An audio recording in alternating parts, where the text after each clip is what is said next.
তড়িৎ প্রবাহের দিকে আমরা কি করব, আমাদের যে ডান হাত, সেই ডান হাতের থাম্ব বা বৃদ্ধাঙ্গুষ্ঠ সেটাকে আমরা পরিবাহী তারের মধ্য দিয়ে তড়িৎ প্রবাহের দিকে রাখবো। ঠিক আছে, তাহলে এই যে আমার আঙুলটি রয়েছে এটা ধরে নাও একটা পরিবাহী তার, এবং এর মধ্য দিয়ে ধরো আমি ওপরের দিকে তড়িৎ চালনা করছি। তাহলে এই যে ডান হাতের যে বৃদ্ধাঙ্গুষ্ঠ সেটাকে আমি কি করব, যেই দিকে তড়িৎ প্রবাহ হচ্ছে তার দিকে রাখবো।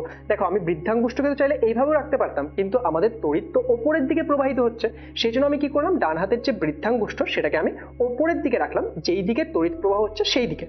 এবার হাতের যে বাকি আঙুলগুলো রয়েছে সেটাকে আমি কার্ভ করতে পারবো।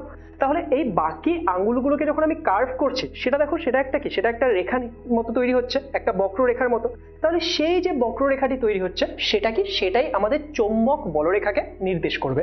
তাহলে কোনো একটা পরিবাহী তারের জন্য এই যে চৌম্বক বলরেখা কি করে নির্ণয় করতে হয় সেটা আই হোপ তোমরা বুঝতে পারলে। সম্পূর্ণ ভিডিও দেখতে ডাউনলোড করো আচার্য